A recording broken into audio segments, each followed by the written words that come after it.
اسلام کہتا ہے نہیں، آپ نے حقیقت کے خلاف بات کہی ہے۔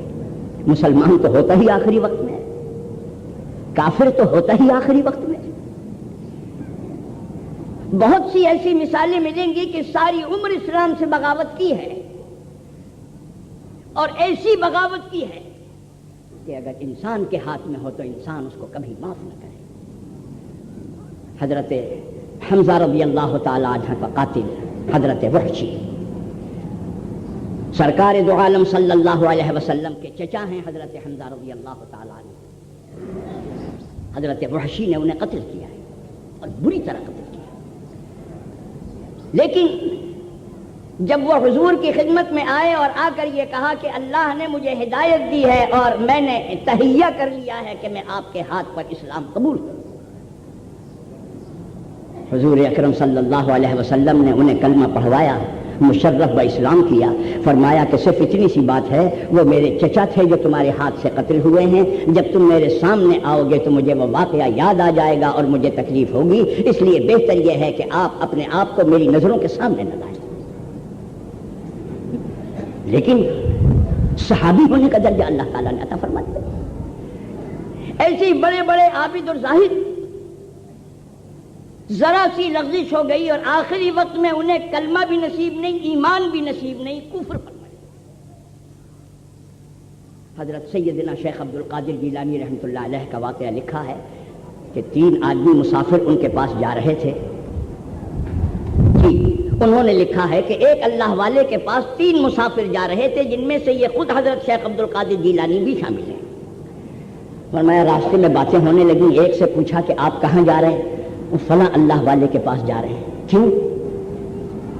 میں نے سنا ہے کہ وہ بڑے زبردست عالم ہیں، تو ذرا میں امتحان لینے کے لیے جا رہا ہوں کہ کتنے پانی میں ہے، کچھ سوالات کروں گا۔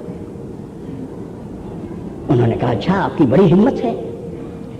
دوسرے سے پوچھا کہ آپ کیوں جا رہے ہیں؟ انہوں نے کہا جی یہ تو میری ہمت نہیں کہ میں سوالات کروں، میں ذرا پریشان ہوں، اللہ والوں کی دعا قبول ہوتی ہے، میں صرف دعا کرانے کے لیے جا رہا ہوں۔ ان سے پوچھا کہ آپ کیوں جا رہے ہیں؟ فرمایا بھائی نہ تو میں سوالات کرنے جا رہا ہوں نہ دعا کرانے، یہ بھی خود غرضی ہے، دعا کرانے بھی نہیں جا رہا ہوں، میں صرف اس لیے جا رہا ہوں کہ اللہ والوں کی زیارت کرنا جو ہے یہ بھی عبادت ہے، صرف زیارت کرنے جا رہا ہوں۔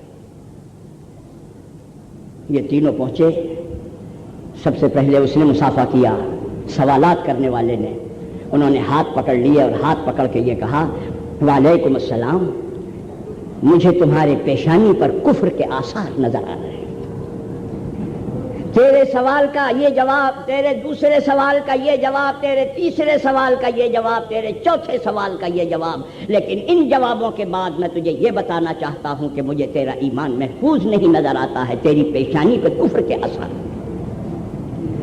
دوسرا ملا، ہاتھ پکڑ لیا اور فرمایا کہ میں یہ دیکھ رہا ہوں کہ اللہ نے تیری دعا قبول کر لی ہے اور تیرے گھر میں اللہ تعالیٰ نے فراوانی کے ساتھ رزق عطا فرمایا ہے، دولت دی ہے۔ تیسرے مسافر حضرت شیخ عبد القادر جیلانی رحمۃ اللہ علیہ مصافحہ کیا اور فرمایا صاحبزادے میں یہ دیکھ رہا ہوں کہ بغداد کی مسجد ہے اور اس کے ایک منبر پہ کھڑے ہوئے آپ کے منہ سے یہ الفاظ نکل رہے ہیں اولیائی تحت قبائی لا یعرفہ سوائی۔ حضرت شیخ فرماتے ہیں یہ واقعہ میرے سامنے ہوا، ایک زمانہ گزر گیا، لیکن اتفاق سے بڑے ہونے کے بعد یہی واقعہ پیش آیا کہ بے ساختہ میرے منہ سے یہ کلمات نکل گئے اولیائی تحت قبائی لا یعرفہ سوائی، جس میں اس بات کا اظہار کیا گیا ہے اللہ نے مجھے اپنی معرفت سے اتنا نوازا ہے کہ میں اس کا اہل اور مستحق نہیں تھا، یہ اللہ کا کرم ہے جو اللہ نے سب سے زیادہ معرفت عطا فرمائی۔ تو میں نے عرض کیا پہلے کا جواب مل گیا، دوسرے کا، تیسرے کا۔ وہ پہلا شخص ایک عیسائی لڑکی کے عشق میں گرفتار ہو گیا ہے، اس نے شرط یہ لگائی کہ جب تک تو اپنا مذہب تبدیل نہیں کرے گا میں تیرے ساتھ شادی نہیں کروں گا۔